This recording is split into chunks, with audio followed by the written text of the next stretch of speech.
You sound funny. I know I sound funny. I'm stuffed up, man. Listen, I had a long week. We're doing basement reno, right? And it's cold as fuck. So I'm going from a basement that's getting increasingly hotter and more humid to a cold as fuck, dry environment. So like your sinuses, they're like, we don't even know how to handle this right now. They're like, your sinuses are like a crowd at a late 90s hip hop concert. They're just going, oh, this is crazy. You know, like that's all that's happening in your sinuses all week. And then at the end of the week, they're like, wow, I'm really tired from that late 90s hip hop concert. I don't know what it was. Was it Jagged Edge? Was it? It was New Radicals. Genuine? New Radicals is not hip hop, Odie. Why would you say such a white people thing? What do you mean? What do you mean? Okay, fine. Sorry, it was a Tim McGraw concert. That's even whiter. Okay. Here's a funny Toby thing Keith? that's been coming up more Shania and more Twain? in culture. Shakira? We're a cultural podcast. Let's get okay. So, I have said this phrase a lot, and it's in response to like a meme. It's in response to a conversation. Being Caucasian is by birth, right? Caucasian is a demographic, right? Usually, yeah. Unless you're Michael Jackson. But like, so Caucasian is a demographic, right? White is a lifestyle choice. And that is where I've landed on that. And if anybody ever calls me white, I am going to take offense. Because when I say white people, what do you think of? I think of people that like cream of mushroom Campbell's soup in a can, crock pot recipes, unseasoned fried chicken, or just chicken in general. I think of like unseasoned food. When I ask you, what do you think of white people? You're like, but poultry. Unseasoned poultry. Yeah. Come on, tell me that's not accurate. That's pretty fucking accurate. As someone who grew up white, but hey, me too. But that's where I've kind of landed on that. Is like yeah, like if you call me Caucasian, I'll be like, oh hell yeah, all day, every day. Look at my parents. But like, if you're white, I'm gonna be like, listen, hold on. And then I'm just like, I feel like you have to like mount a case for not being white if you're Caucasian. You know, like you have to be like, hold on, allow me to show you my tapatio. Allow me to flip a tortilla with my bare hand in the pan. And Would you say that you're more beige than you are white? I would definitely. You know what I try to do to avoid the whiteness is I'm like, well, you know, we're pretty Mediterranean in my family. Like that's where I go because that's the least offensive way to say we tan. But you know what tan is, Kevin? What? It's just a white person that was out in the sun for too long. Well, that's just a shriveled up white person. Exactly. You're like a raisin. That's gross. I thought it and I didn't say it. Why are you bringing this to light? Is this vengeance for me shooting you in the heart last week? Yeah. Is that what this actually. is? You came back in, bam, bam, bam, bam. This is Get your Wyatt Earp unseasoned moment. Poultry. Your unseasoned poultry, your baked beans, and your cream of mushroom soup out of here. You thought he was dead, but then he sauntered back into town and he shot from the hip. Fa-bam! You're white! Fa-bam! You're white! You're a raisin! I mean, kind of. You do shrivel up when you're out in the sun too long. No, I don't! I've seen you. No, I don't. I don't look like Nosferatu in this bitch. Let's start the podcast. That would be a compliment if you looked like him. Wow! Wait, hold on. Hold that just a little bit longer. Ready?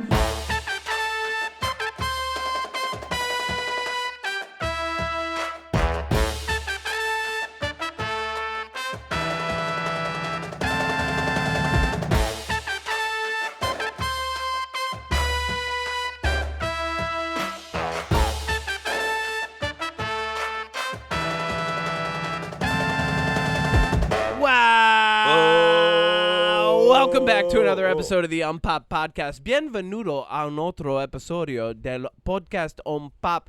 Yo soy el capitán y papi toro siempre, Kevin Miner. Conmigo, como siempre, es... You can speak any language you want. You're still white. But this is Odie. This is Odie. The chef. I tried so hard, and I got so far. Got so and far. in the end, it didn't even matter. Didn't even matter. Of course not. I'm out for blood. You made me Linkin Park. You came at me so hard. All right, can you finish the intro? I am Odie, and I'm the chef, and I season my You're poultry. a fucking gunslinger is what you are. My gunslinger bell is a bunch of condiments, and they're all spicy, so I hit you in the eyes, and then you go, You're my squirting eyes. people with ranch. I've got Tapatio, ranch, and mustard. Oh, so it's not a wha-bam, bang, bang. It's a... Yeah, it's like the end of a ketchup bottle. I've come to assess your whiteness. Do you like ketchup? No, I don't like Me most either. condiments. People are like, Oh, well, that's okay. I don't hold like on. What most do you mean you don't condiments, like, period. like, what do you mean? I like hot sauce, and that's just about it, man. Like, You barbecue. don't like mustard? Barbecue sauce isn't a condiment to me. Barbecue sauce is something that you like. Barbecue is what you cook with to make barbecue. You don't add sauce afterward. Okay. I'm gonna piss a lot of people off with this.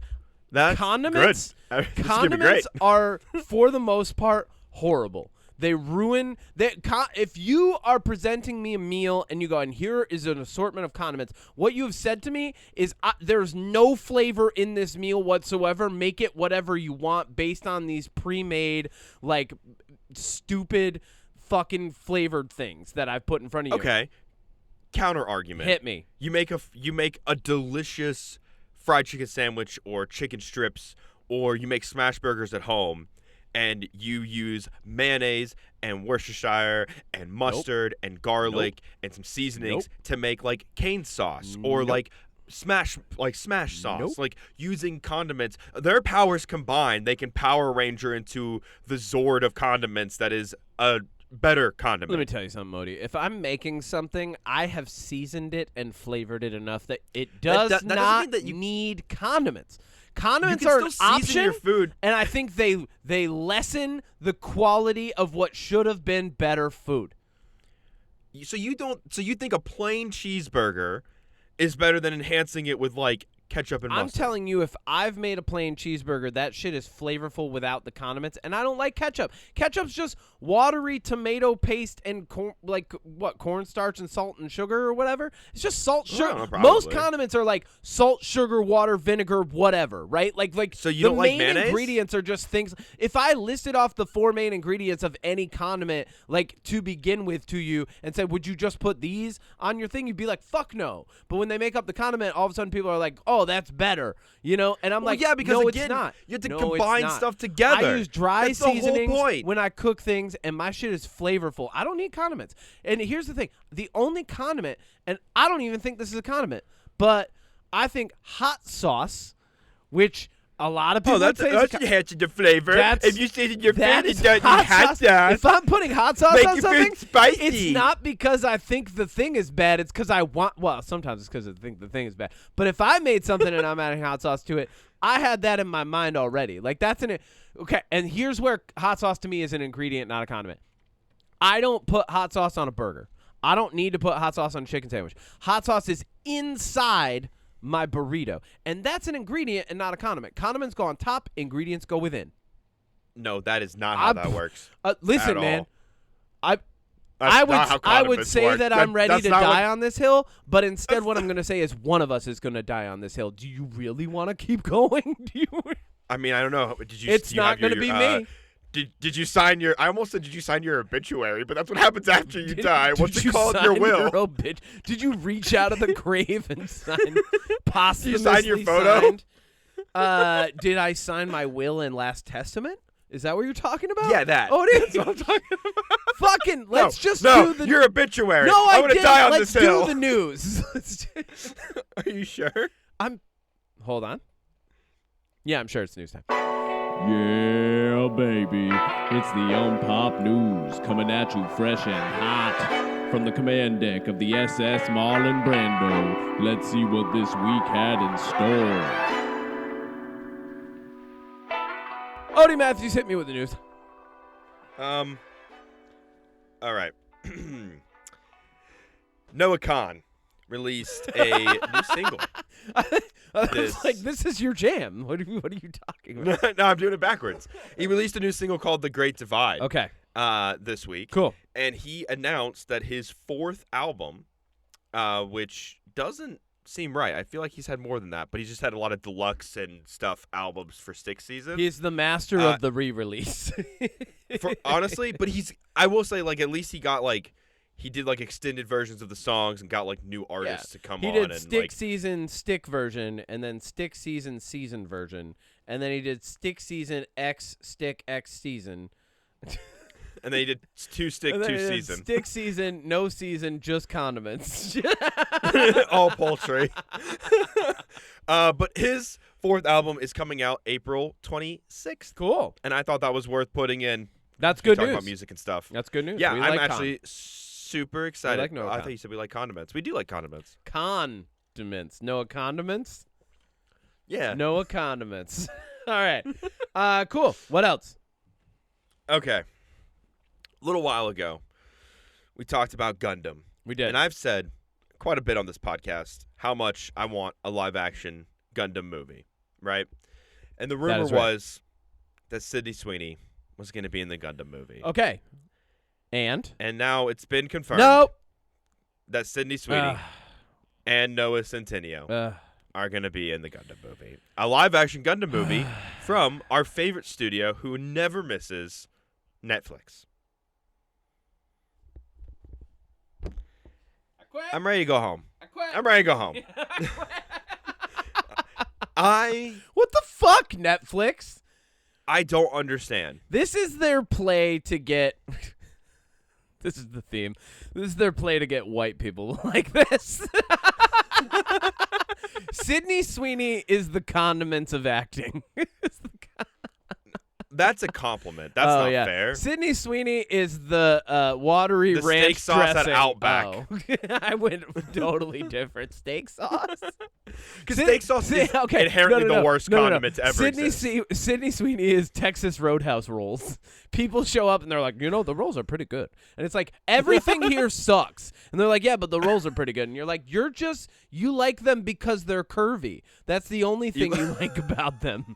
You're not even praising the talent that went into the rolls. You're just praising it's just the butter, curve. too. Yeah, it's just the butter. That's all I care about. Oh, my God. You can put that on any roll and it's going to be good. It's sugar and butter? You fucking diabetic nation?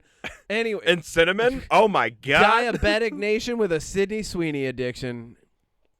Anyway, this is horrible. This is bad news. I don't like it. Do you have any comments on it? Because all my comments are negative, and I'm going to save them. You know what I'm going to do? You know what I'm going to do on this? I'm going to build up all of my... I almost said condiments. I'm going to build up all my comments inside of me. And then when the movie comes out, I'm just going to implode. It's just going to be a tirade of commentary. I'm going to implode as well. I feel like this is such a horrible... Like, this just proves that studios don't listen to what people want in terms of casting. I just like how quickly you're right. I'm going to implode as well. I will. We will implode together. Yeah, we'll E.T., touch home, touch fingers, and implode. Yeah. Oh, my God. Yeah, I just think this is... Okay. Here's the thing. What? You hit me. I was just going to say, like, I don't think Noah Centineo is the worst casting, like, in the world. He's fine. But like, no, you don't do fine for Gundam. Well, that's my point. Yeah. Is like, I feel like one of the benefits of Gundam and what makes it so, like, I don't know, maybe interesting is the right word, but like, a lot of the Gundam pilots are from all over the world. Yeah. So like, you cast generic blonde white girl and like generic buff like dude, like so lame. You didn't want to like get like a cast of like 6 different people and get like a whole bunch of different representation. Not only that, you're banging down the wrong door. I don't think I need to mention this, but the anime weeb otaku community is like super progressive, guys. Like, you are not getting the right person for representation here at all. No. Like, to represent No. the community, to represent the characters in the game. Like, and that's not even like a commentary on like race or DEI. Like, she's just the wrong choice. Period. She's just so, not like, a good actress. That tells me who's the casting director? Fucking Colonel Sanders? Like, what the fuck? Anyway, like, So that's lame. We're gonna build up all of our comments for it, and then we're gonna implode when it comes out because Gundam is supposed to be phenomenal. You know what? And like, here's where they really fucked up. They should have just done Iron-Blooded Orphans and beat Star Wars to the tragic kid story plot, and it would have been phenomenal. I would have loved it because what is Gundam really about? Child warfare in space. I mean, really? Yeah. What's it about? Child warfare in space, exploiting the youths of different planetary systems into a conflict that shouldn't have involved them, but it turns out everybody's corrupt, so they're involved now. That's what Gundam's all about. I think a lot of people are.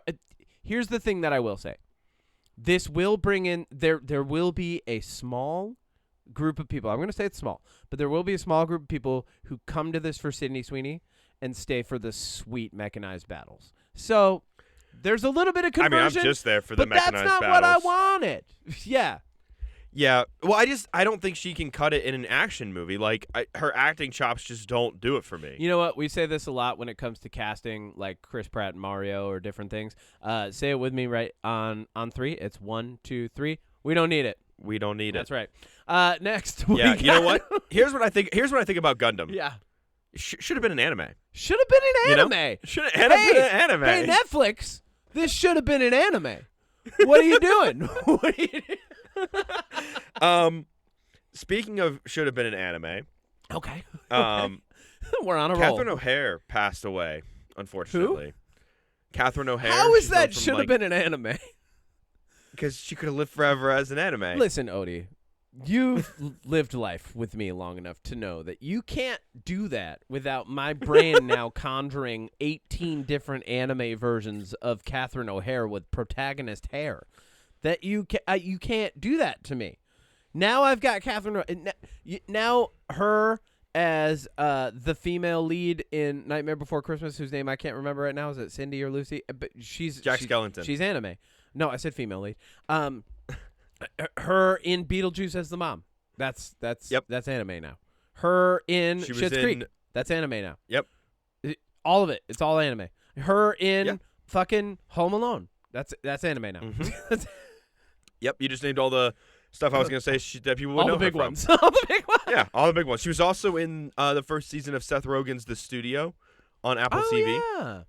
Yeah. So that's 71 years old. Why are all the wrong people not making it? Yep. That's a little young too. Like usually I'm like a lot of times when we hear about celebrities and they're like over 75, I'm like, that's good. They made it. That's 3/4 of a century. 71 is like just under the bar. How long do you think you have to live before you think like, hey, this was a pretty good run?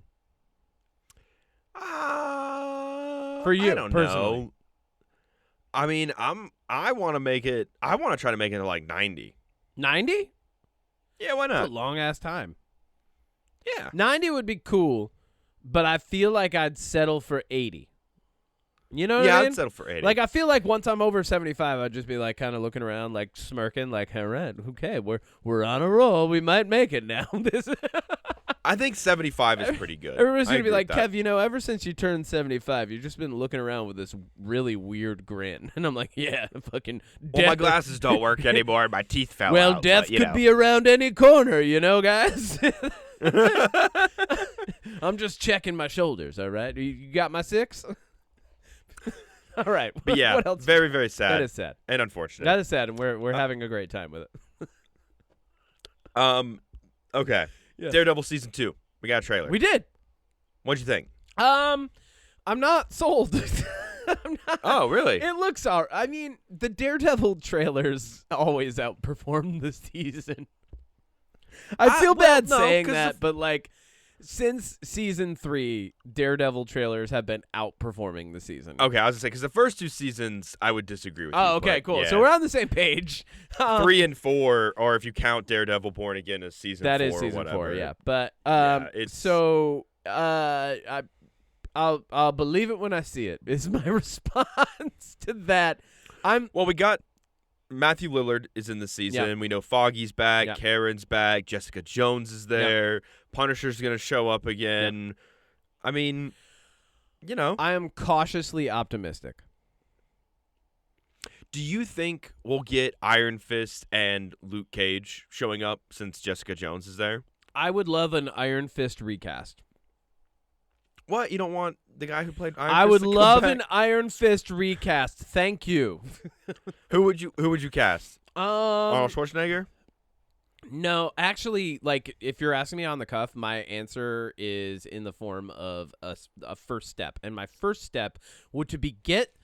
Oh no, you know who I get? Fucking Taz Skylar. Boom, done. Fucking did it. The guy who's playing Sanji in One Piece, because he's like okay, or you know what? Fucking any of the main cast from One Piece, like any of them. But no, like the two. Him and then the guy playing Zoro, both of them are like really dedicated to their roles, and they've done a really great job. And both of them got really good at martial arts for their roles. Whereas I feel like the biggest thing that was a disappointment with Iron Fist was like his combat sucked. Like everything was kind of apparently boring. he didn't want to learn it. Well, and so fuck off, get out. Like you fire that guy. Like you go, hey, you're gonna play a guy who's mainly a martial artist, and the guy's like, yeah, cool, I'm not gonna learn any of that. It's like, all right, well, cool, thanks for showing up. Bob's your uncle. Fuck off. See you later. Yeah, like that's how you handle that. Netflix should have been an anime. But like. Really, I would recast somebody first off, like first step, somebody with martial arts prowess, because you really need someone who can do their own stunts. And it doesn't matter if you film the rest of the fight slightly differently, as long as you keep the movement of the camera from like because in Daredevil fights, I don't know if you've noticed this, but the camera moves thematically with the fight, like, and it's different for different fights. But like, if you introduce somebody like Iron Fist, you would keep similar camera movements, but then highlight the fact that this person is talented, doing their own stunts, things like that. Like, that's what you need for Iron Fist. Luke Cage can show back up anytime and just drop some lines, and I would love it. I love that actor. Oh, yeah. He's hyper entertaining. It doesn't matter if he's fighting or not in an episode, or if even if he's just having a big sulk at the bar, you know, even if he's just doing that. I love it. I'm always entertained by Luke Cage. And Jessica... What's her Jones? Jessica Jones. I was like Ferguson. No, I already said her name. Jessica Jones. Jessica Jones is that her actress is phenomenal too. Like, they could just show up and drop dialogue, and I'd be fine with that. You know? Yeah, no. Yeah. Absolutely. Look, I think Daredevil Season 2 looks good. I'm pretty excited. We got a shot of like Fisk doing a boxing match. It was a boy. We've got Foggy back. We've got Jessica Jones showing up in a church to be like, hey, Matt, stop being a little bitch and let's go fight crime. And you got the black suit. Okay. Here's my biggest criticism of Daredevil, which is a great show overall. Why is it every season someone has to tell Daredevil to stop being a little bitch? Why? Why, Matt? He's sad. Why Matt Murdock? He's yeah, sad. but like every season? You don't think? Yeah, he's sad every season. But like the thing is, like, okay, so hold on. Here's the trope with Daredevil, and this is my one big criticism of the show is every season is like kind of the same emotional journey. He's like, oh, it's tough being a blind superhero with people dying around me, and then he's like, I'm real sad about it. And people are like, you should stop being sad about it. He's like, no, but I'm real sad about it. And they're like, yeah, but there's people dying right now. He's like, yeah, but I'm real sad. And they're like, no, someone close to you died. And he's like, now I'm angry, and, you know, and then he goes and fights, and like that's Yep. He's like, now the devil's out. Like, yeah, I am very curious to see how they do this season. that's why I'm cautiously optimistic, right? The emphasis on caution, because 3 was fine, 4 was meh. 4 the bad guy was like Wilson Fisk as Donald Trump with like little annoying JD Vance as like the bad guys, Yeah, you know? I feel like the season or Born Again, the first episode and then the last 2 episodes were good. Yeah. Everything else was like just not there. Yeah. Nah. So anyway, cautiously optimistic. What else you got? Cautiously optimistic. Did you watch the trailer? We're getting an HBO limited miniseries called DTF St. Louis with Down to fuck? Jason Bateman.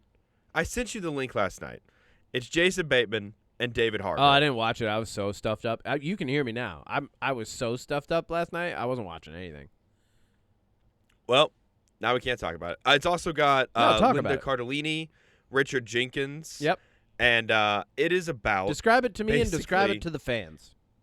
the synopsis for the show is a darkly comedic tale of three middle-aged individuals entangled in a love triangle leading to one's untimely demise. Okay, The dark trailer, comedy. David Harbour, it opens with him being dead, and it turns out that Jason Bateman introduced him to this thing called DTF St. Louis, which is like a hookup app. Okay. But they're like obviously middle-aged men in their like Dark late comedy 40s, dating app. potentially. Okay, cool. David Harbour is married to Linda Cardellini, who I think everybody would know as Velma. Yep. From the live-action Scooby-Doo, and she's also Hawkeye's wife. I guess that. She's another thing also she's in. a hot guy's. No.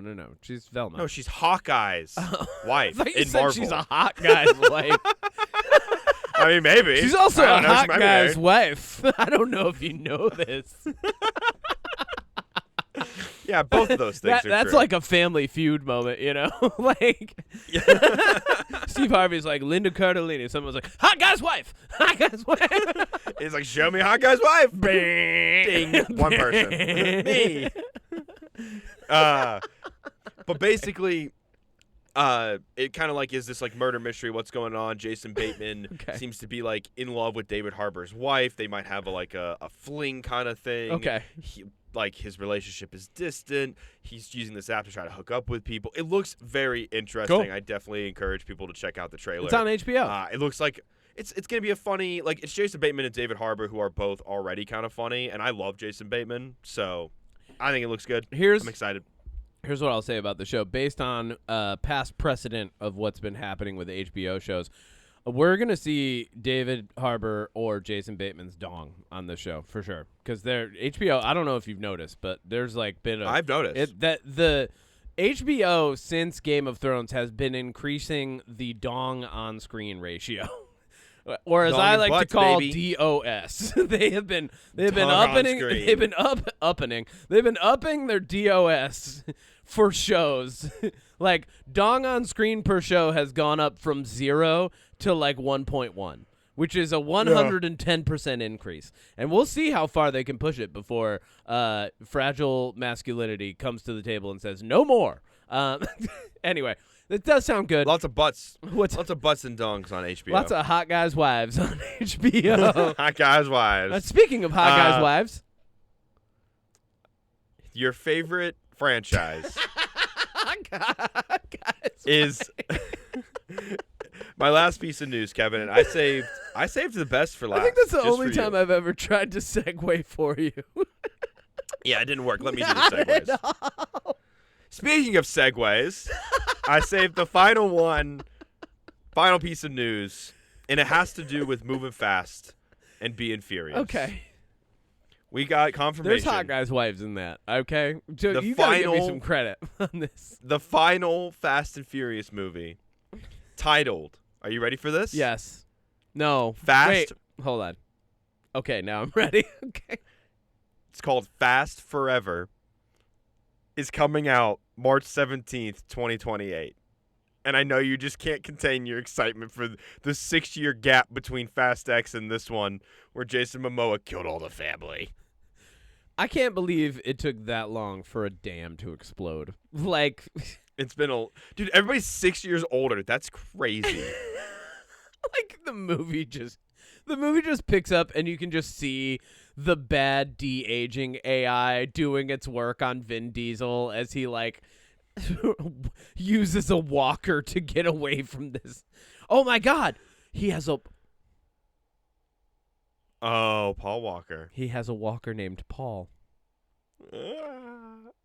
I'm done. Yeah. Sorry, I got really. Did you see the journey that joke just went on? I was did. very excited about the pun, and then I was like, no, that's sad. That's sad. Well, I guess. I mean, Paul Walker was a pedophile. So Is it more sad because of the tragic accident, or because a walker is used in old age and Paul Walker didn't make it there? I don't know. Is it more sad that he was dating a 16-year-old when he was in his late 30s? Well, that was sad while he was doing it. Yep. It's Jerry Seinfeld of racing movies. Look, we came here to laugh.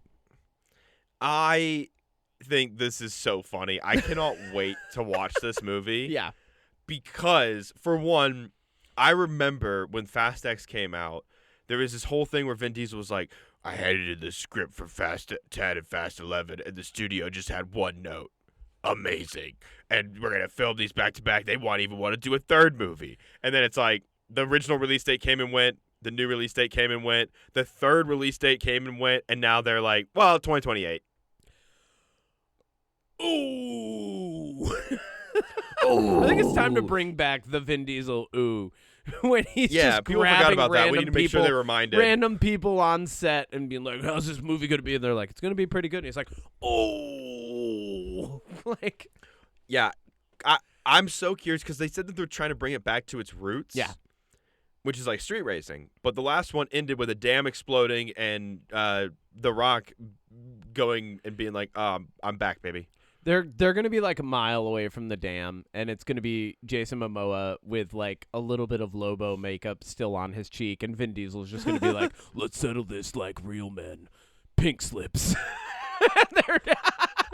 Meet me in the streets, Dante. Meet me in the streets in 5 weeks. And then it's just a montage of everybody learning. You know what?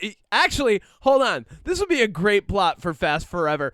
Like, they go to race and then realize that they haven't done racing in so long, and they're so good at like all of these other things that have nothing to do with actual car racing. And like they go to race and just fail, and then like the movie's just them learning how to race again. They're like, I don't know why we thought we had to be good at hacking satellite. Like Ludacris is like, I don't know why you guys thought you had to send me to space. We could have done this the whole time. We could have just raced for pink slips the whole time with sick cars. What are we doing? Yeah, they haven't raced in a while. Fast Forever. We haven't raced in a while, but get ready. Is that the news? I know you're excited for that, No, I'm Kevin. not. You're so excited No, for I'm Fast not. Forever. I haven't watched FF. any of them. I haven't watched a single. I remember I tried watching Fast X with Is that the one with Jason With Momoa? Jason Momoa and Dante, and he's got the wrecking ball bomb in the beginning. Yeah. Right? I tried. Yeah. I tried watching that. And then Dom Toretto used Nas to knock a crane to knock the ball in some sort of weird Rube Goldberg contraption type thing. And Yeah, no, you're right. no, it was bad. I literally stopped after that happened. I was like, and we're done. That So was you know what enough we're gonna do, for me. Kevin? Since it's coming out in 2028, we're going to have to take a long weekend, you and me, and we're going to have to watch 10 Fast and the Furious movies. Oh, I'm sorry. What? Odie Matthews at the movies? Odie Matthews at No, the I'm no, we're Oh, going to I'm sorry, what? over the I'm sorry, I can- what? Odie Matthews at the movies? We saw Odie Matthews and Kevin watching Fast and Furious at the movies? Yeah. We saw Iron Lung this week. Hold on, Kevin. I'm not done talking about Fast and Furious. What? All right, I'm done. Odie Matthews at the movies. Odie Matthews at the movies. We saw Iron Lung this week. We saw Shelter from Jason No, we Statham. did not. You saw With Bill Shelter. Nighy. You saw Shelter from Jason Statham, and for the So Shelter's first an time, interesting one for the from Jason first Statham. time in years, you went, this wasn't that good. And I'm very let's break proud it down of you why. for So here's what recognizing your happens. bias for Jason Statham movies and accepting the fact that they aren't that good. Thank you. So let's talk about Shelter. Let's explain why it's not very good. Let's- So Shelter opens with Jason Statham's character on an island, and this guy shows up in a boat when he's got this little girl named Jessie, and she rows to shore to give him supplies, and he's all like brooding, kind of staring supplies? at the ocean, like booze mostly, Okay. and he's just like kind of staring at the Booze ocean, ain't and, food. and then this. And this happens for like the first 15 minutes where like they come and drop supplies. You see him eating porridge. You see him petting his dog. You see him staring out at the ocean. You see him playing chess against Is that himself. his You see him shelter? drinking. Is that what's going on there? Is that his shelter? He's on this abandoned. He's got a house with a lighthouse. That's his but shelter. It's abandoned. It's his shelter. That's the name of island the is his movie. Shelter. But then, storm Does, knocks over the boat. and what do you need kills in a storm? Shelter. exactly? Real nail Exactly. on You're the getting head it. so far. And the girl's uncle, because she doesn't have a dad or a mom, dies because 'Kay. he drowns. But he saves. Jason Statham saves her. Whoa. And then she's injured, so he needs to go into town and get some supplies. But then he was caught on camera. A lot of in her- uh-ohs. enter the main plot. The United Kingdom, their government is they're spying on people, and they're using it to find potential threats. And he's his a face threat. is pinged, and they think he's a terrorist. They so think send he's a people terrorist? to his island. Yeah, I think he's a Why terrorist. would- He comes up okay. as a terrorist. This movie, I don't And so even they come- believe this movie. Why would anybody in the UK ever think Jason Statham's a terrorist? I mean, Because he's like there's a he's plot like twist coming. he's like 2 more roles away from being knighted. You know, like Because there's a plot twist, Kevin. What? Because these MI6 agents go to the island and he kills them all, but they kill his dog. That wasn't cool. Didn't like that. oh, so scene. they Didn't like. John Wick it. Yeah, they shot a dog. I didn't like it. And then Yeah. he kills them all, and then they're like, "Oh my God, who He who is a this threat. guy?" Oh, he's not a terrorist. His name is Michael Mason, and he's a Royal Marine who was recruited into this program where they become agents untethered by MI6 and can kill people at a whim. But he didn't follow orders because he's a human, and then now he's been on the run for 10 years. And does this sound interesting yet? Because we're like halfway through the movie at this point. Isn't that crazy? Yeah. Anyways, let's talk about a good movie. Yeah, let's talk about Iron Lung. Yeah, let's talk about Iron We Lung. saw Iron Lung this week, a self-produced film by Markiplier. Honestly, okay, we could have gone and seen Send Help this week. That was the other option that I would have seen with you. We could have. No offense, I probably am never going to watch Shelter. Oh, what? Yeah, probably not. Yeah, that's fine. Don't. It's so- not worth thanks. it. I'm not going to ask you Thanks. So we could have seen Send Help with Rachel McAdams. I'm probably going to end up seeing that this week. Actually, I might see that today because I'm not doing shit today. You can hear it in my voice. I'm stuffed up. Shit's not I might getting see it done this week, too. This is when shit There's gets nothing put, yeah, coming out. I'm going to go cash a check and I don't know why I'm announcing that on the podcast. I'm going to go cash a check. to. Brag. Humble brag. You got a check to cash? I got checks to Brag. cash. And then I might go see Send Help with Rachel McAdams and Dylan O'Brien. McMurphy. O'Brien. Dylan Not even. I mean, O'Brien. you're in the right realm with McMurphy. Like, Is that O'Brien, is McMurphy. it That's racist close. if I'm mixing up Irish names? I don't know. Probably not. Dylan O'Brien.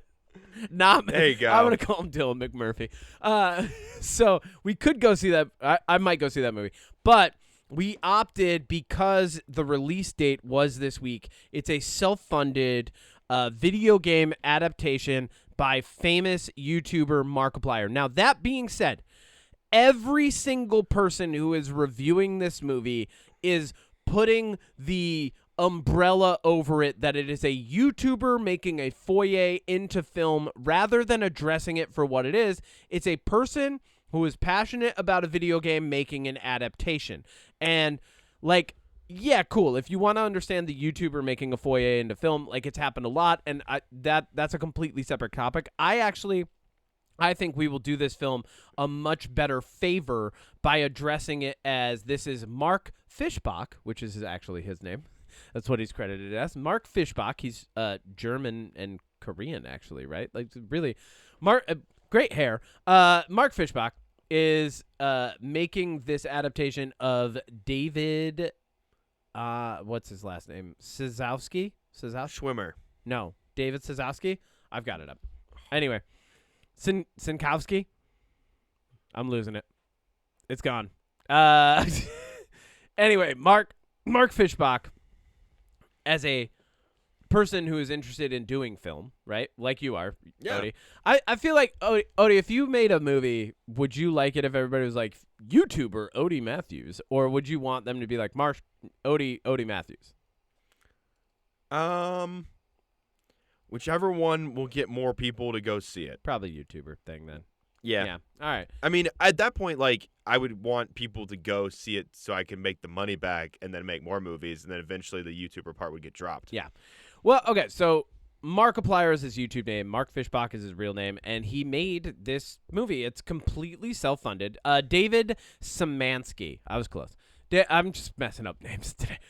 David Szymanski made this game, and this is a small independent game. Markiplier played it. He really liked the game, and then it reached out. I watched an interview with Markiplier.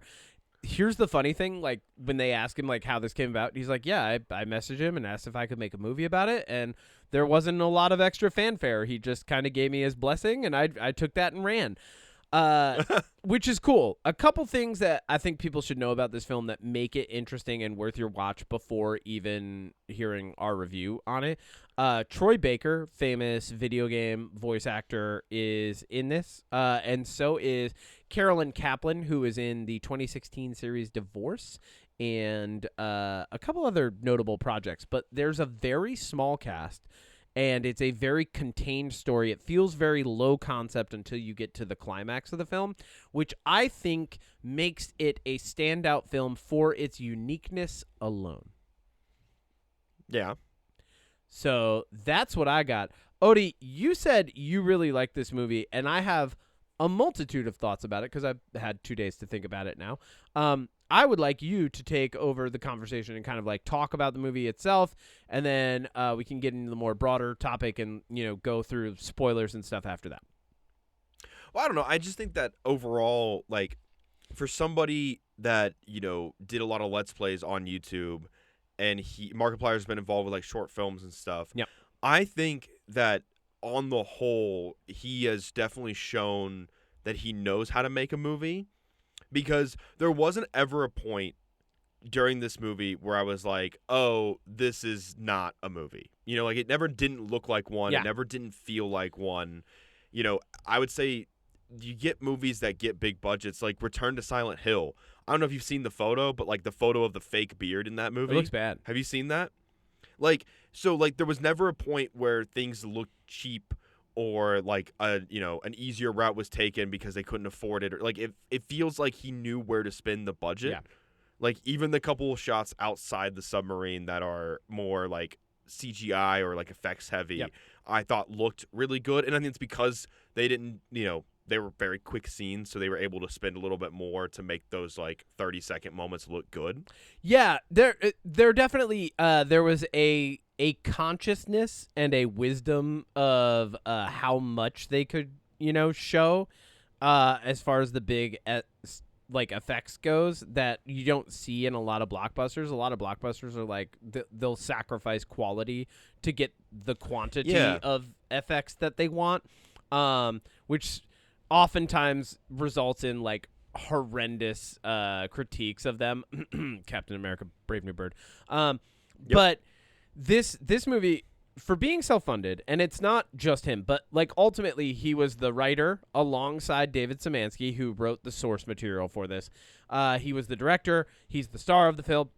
He's got a couple co-stars, Carolyn Kaplan and Troy Baker. And then there was a team of really passionate people who worked on this. And I think the passion comes across no matter what. So, Odie, preamble aside, garbage, bad, fun, good, or great. What do you think? I think it's good. Okay, cool. Yeah, me too. Certified goodness. Yeah, I think it's good. I think it's good. I'm with you. I don't think this isn't good. This might not make my top 10 this year, but honestly, okay. I have two thoughts on this because I do like to put the lens on this.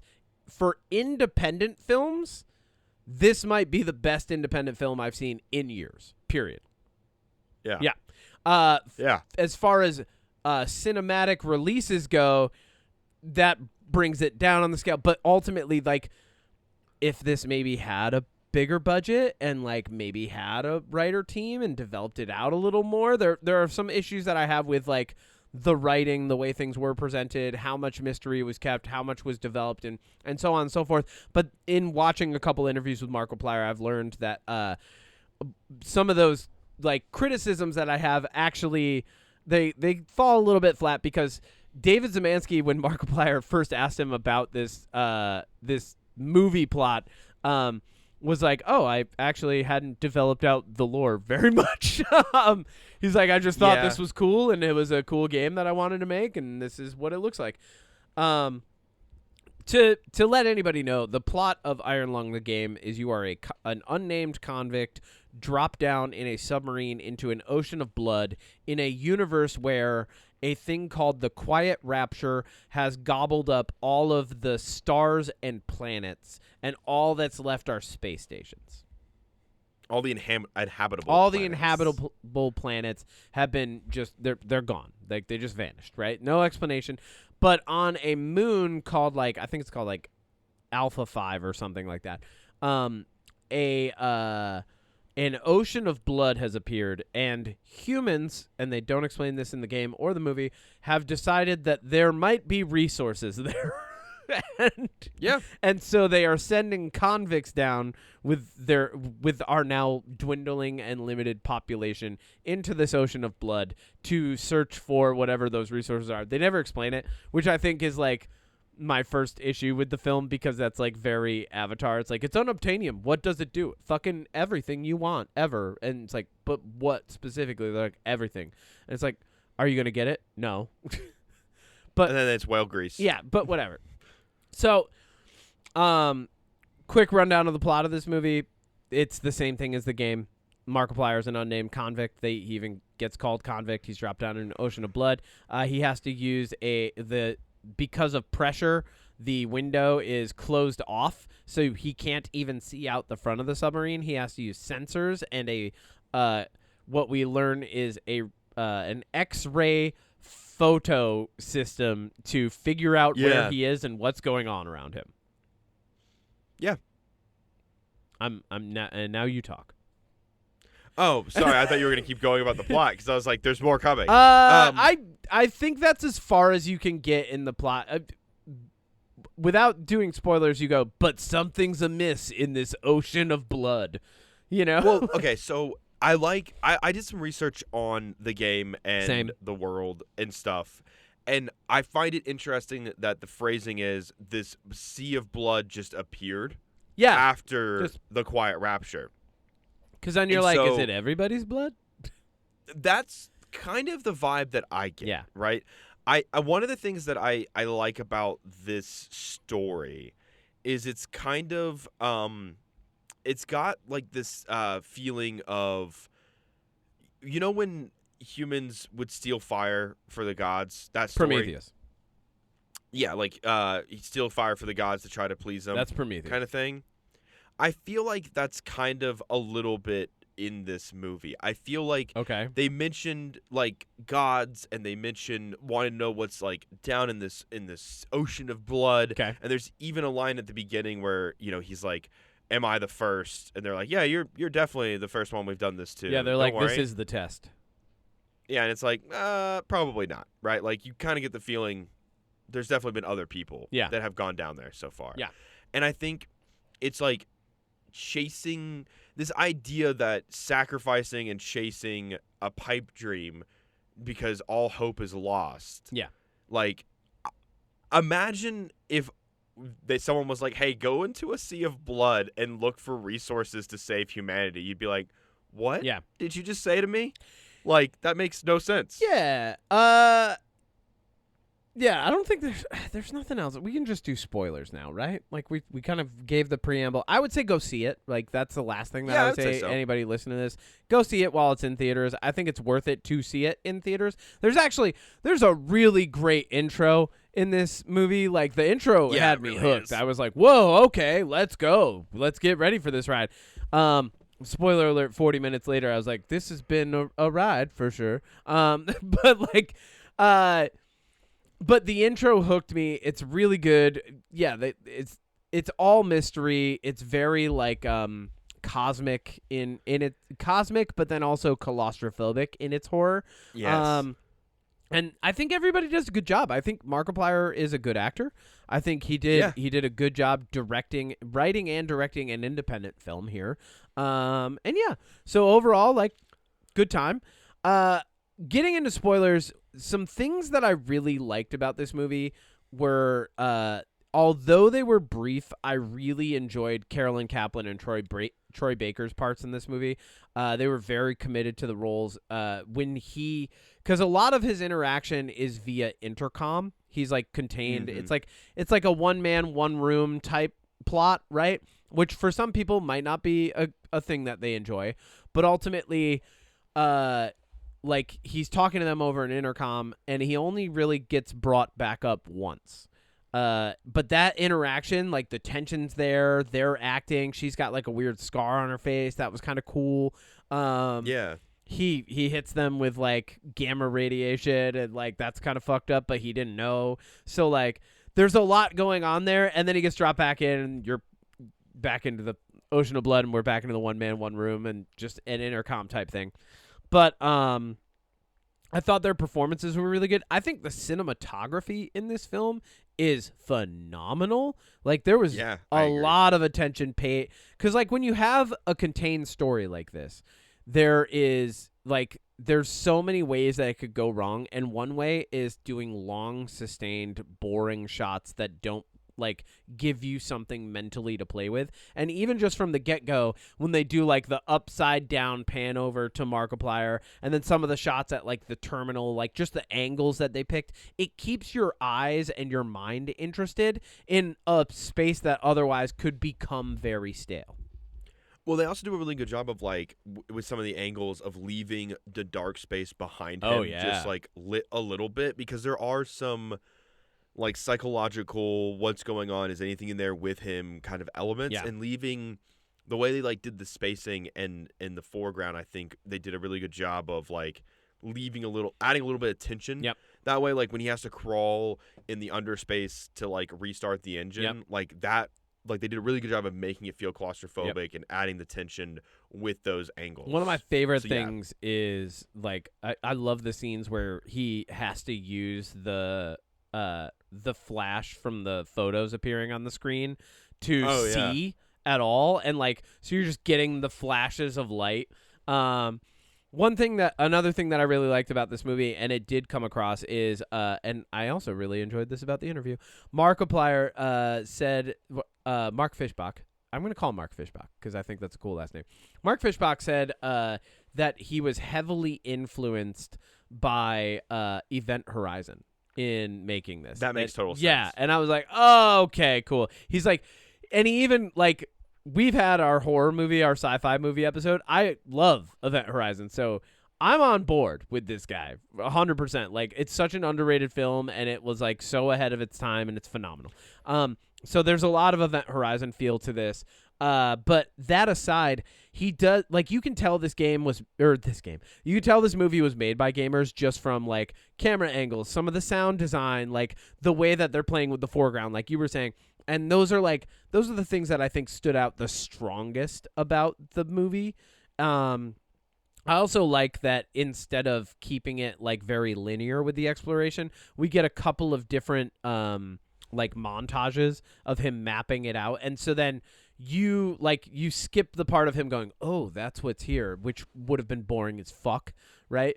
And instead, like, we jump ahead to where he's got more of the space mapped out, and like you can tell he's like not the most educated person because he just wrote weird alien stuff or like alien shit, on the map and stuff like that. Yeah. I thought that was cool. He also, Markiplier mentioned that the orange on the computer screens was directly influenced from StarCraft, the old game. So that was cool too. Yeah, the influences in this are cool, and they're like kind of deep cuts. So I feel like anybody watching this will be like, this is really original, like I don't even know what influenced this, but like he grew up playing a lot of the same games, watching a lot of the same movies we did. And then after that, I have critiques. So if you have other good things to say, please, Odie, let me know, because it was a good movie overall. I have a lot of things that I can say about it. I think that it does a really good job of making you feel claustrophobic. Yeah. I really enjoyed that as somebody who is claustrophobic. I think Markiplier did a great job with acting, like you said. I think the cinematography is good. I think the sound design is really good. I think the whole pacing and premise, I like that it's a trickle effect. I do think you could shave about 10 minutes and tighten this movie up a little bit because it is 2 hours and 5. 100%. Yeah, 10 minutes would have made this movie, because it's just a couple scenes. Just a couple. Drag, yeah. I agree. There are some interesting choices with the dialogue, and I know that that's one of your critiques, but one of the things I'll say about it in my praising section is sometimes in a movie when dialogue is like clunky or you're like, oh, that's poorly written, sometimes from the perspective of the character in the world, it makes sense that they would speak that way. Yeah.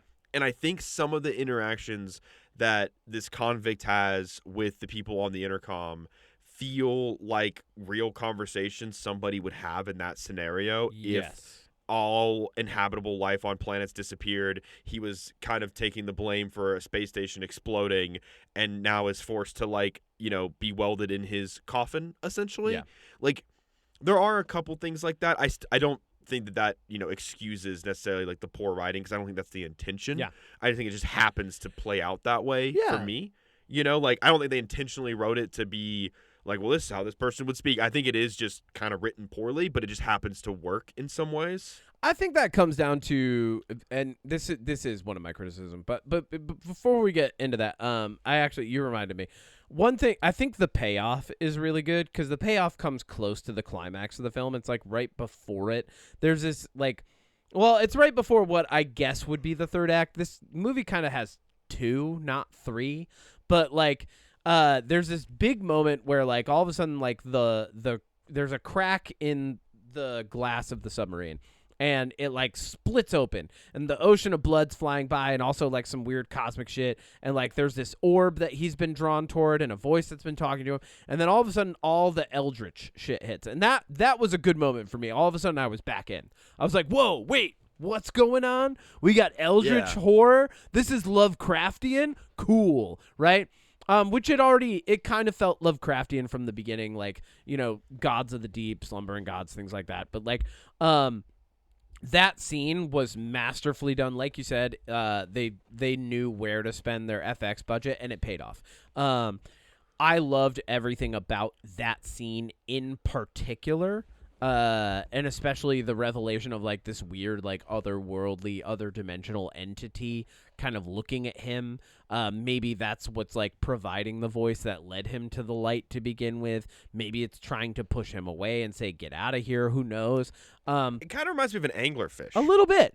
But ultimately that was a really great scene, and it was really well acted.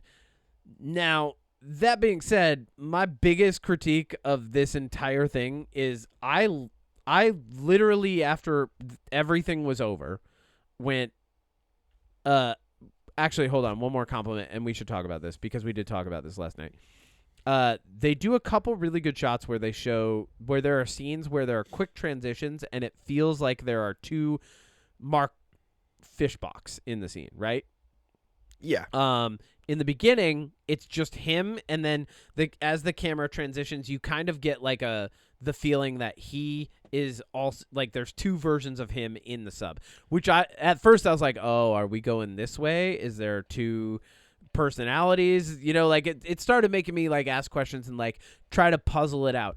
But later in the film, the other entity in the submarine is like this weird skeletal eldritch type thing that at the end of the movie kind of seems like he's turning into. Yeah.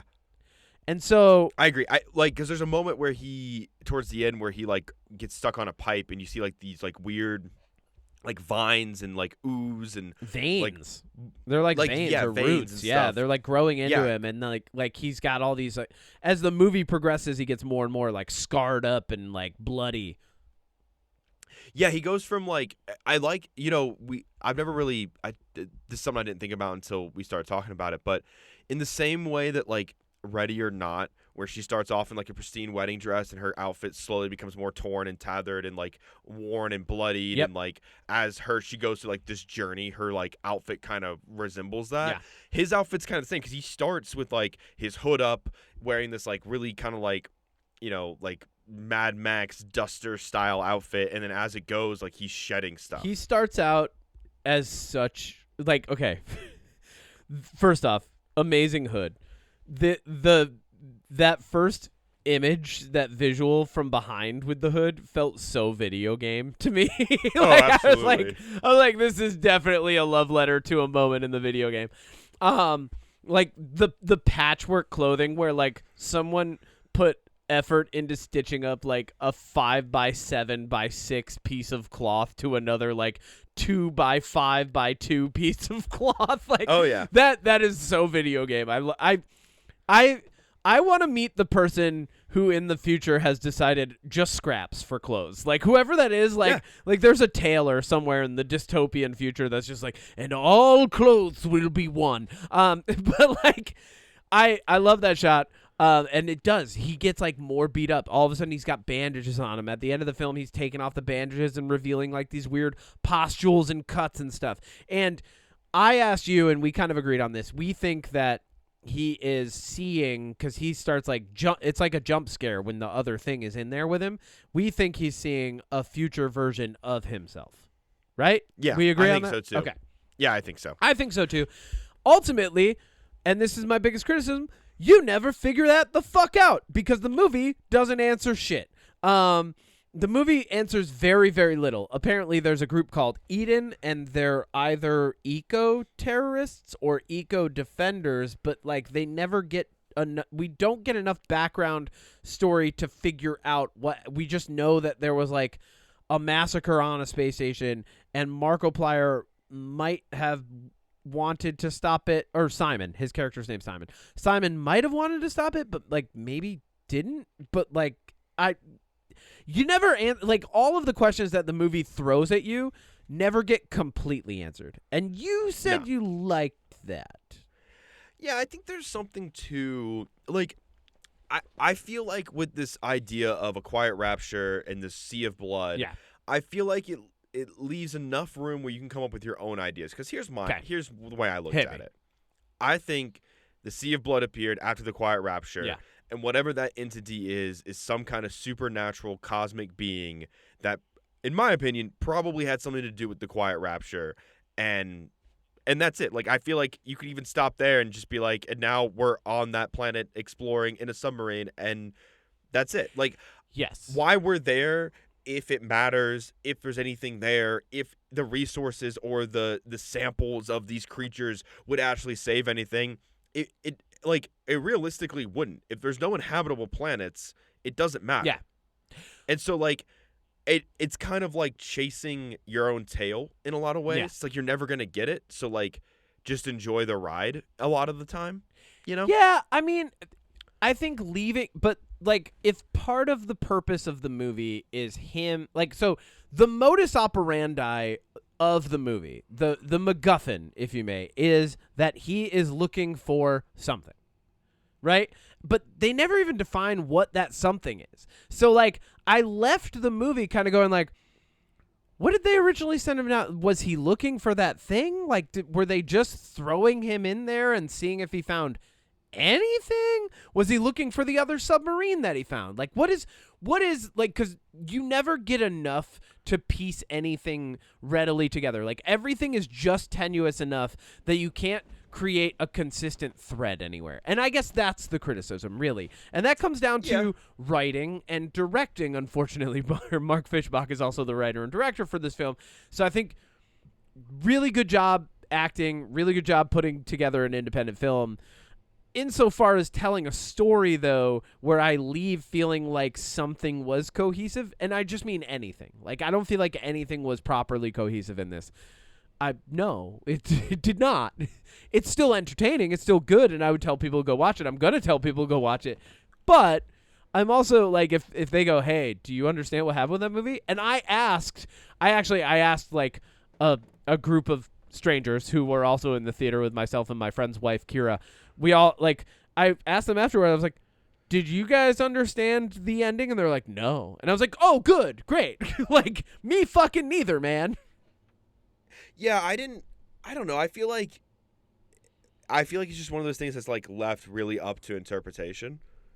But it's also a cliffhanger, so, like, develop out enough lore that, like, I kind of know what's going to happen next or something. Like, I'm not even, I don't even know was someone coming for the life vest? Like, is that other ship still there? It sounds like it got destroyed at one point, but, like. No, I think the other ship was still there. I think Ava went down in another submarine and got eaten. And, like, there's all these things happening where, like, I'm like, did that really happen? Because you've got some dream sequence stuff going on. Like, if they had like I said, if, like, one thread had been connected contiguously, I would have been like, cool. I agree. Okay, cool. Sorry, Are you okay? I'm a little. No, I got, like, a really bad headache and super nauseous out of nowhere. I can tell. All right, well, yeah. Maybe it's an eldritch god trying to reach out to you from an ocean of blood deep somewhere in the galaxy. Let's go diving. Yeah, let's go diving. Hey, question. Okay, so here's a question that Kira asked a group of friends after we watched this movie. Would you rather go really, really, really, really deep into the Marianas Trench, or would you rather go really, really, really, really deep into space? Space. I said both. I said Well, send you me can't to do both. both. Well, yeah. They're the opposite directions of each other. I said send me to both. I space first for sure though. Space. I'm with you. Yeah, space 100% space. I would love that. But this movie kind of like combines both, which also this is a really funny like thought that I had. I'm like, this is kind of redundant because you're like super deep space, but then also super deep ocean. Like, yeah, which I think is kind of like it's cool. I think that's interesting. It's As a fine. moon, though. Yeah. First off, this is the most metal concept for anything ever, right? Like an ocean of blood on a moon, and we're just sending someone down there in a welded shut submarine to navigate in the darkness in an ocean of blood and maybe find an eldritch horror. Like that isn't a concept album in itself, right? You know? Yeah. For sure. And ultimately, end of the day, good movie. People should go see it. You might not understand it all. You might enjoy the fact that there are a lot of things that don't get answered. One last thing that I'll put down to that. Markiplier, in his interview that he did with IGN, said that when he first talked to Dave Zemansky about this, Dave was like, I've never thought about any of that. These are just cool aesthetic elements of the game. But then they started building the lore of this universe together. So I think that was a really cool thing that you don't see happening a lot, is like, you know, a really passionate writer, director, creator coming to someone and saying, hey, there's very little information on this. Let's build it out together. And I like a lot of the things. I think there's a lot of big wins for independent film in this movie. And I actually think you're going to see some more like mainstream movies taking notes from the cinematography, the sound design, and some of the elements of this, like, you know, independently produced film in the future and applying them there. And I think they'll be effective. I think that'd be a benefit too if it changes some stuff. Cool. You know, it'd be nice to see movies look like movies again instead of the Marvelification that we've gotten since 2008. Odie, I'm going to do you a huge favor. Certified goodness. We've talked about it enough. I could go on a million different diatribes about eldritch horrors, whatever, you know, the influences of this, the cosmic and psychological elements. But we've done that before. We've talked about weird movies, and this is in the weird movie category. So let's just move on to our jams, and then you can go and take some fucking Advil, my friend. That's what honestly I keep thinking about that. Let's do it. I can just take Advil. Let's do our jams. My jam is simple. It's Noah Kahan's new single, Great Divide. It's good. If you like Noah Kahan, if you like that music, get in your feels. Hell yeah. That's like the only other thing I did this week besides watch Shelter, which is not my jam. Okay, on a note that I've already given, I'm doubling down on this. Ghost of Yote is a fucking jam. I have been playing this game. I am now like 10 hours into it. I obviously don't have a ton of time in the week, but like when I do have time to play it, I'm finding great joy. I'm super stuffed up today, and although I had plans to go and be around people for different funeral services and birthdays, kind of the opposite. I'm going to not do any of that today. I'm probably just going to do some light shopping with a mask on, because one thing that I've learned is that if you are feeling sick, you mask up. So I'm going to put a fucking mask on. Yeah. But I'm going to go out and get my shopping done, go cash a check. Maybe go see Send Help.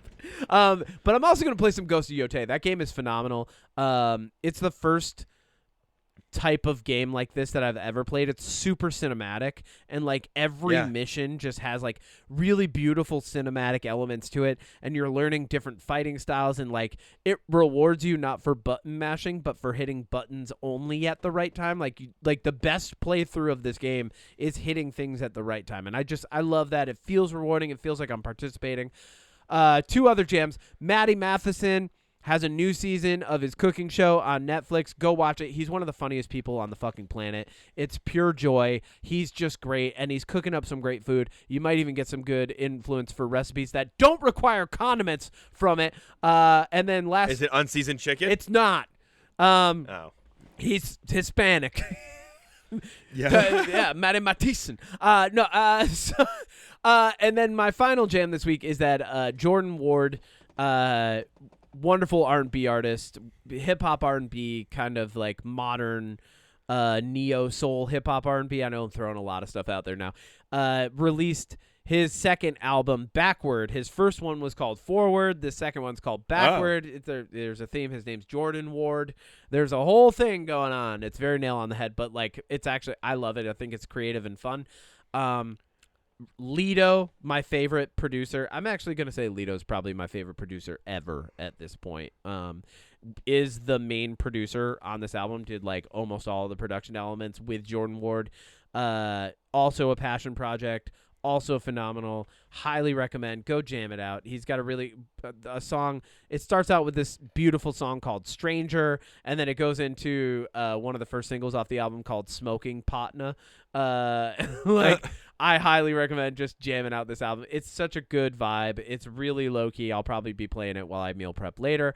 That's all I got for jams. Odie needs to go take some fucking Advil. So, thank you, everybody, for listening to another episode of the UnPop Podcast. Thank you for weathering this absurd, cosmic horror existence with us. If you have any questions, comments, concerns about our mental health subpoenas, or would like us to podcast at your funeral, please feel free to email my secret power is at gmail.com.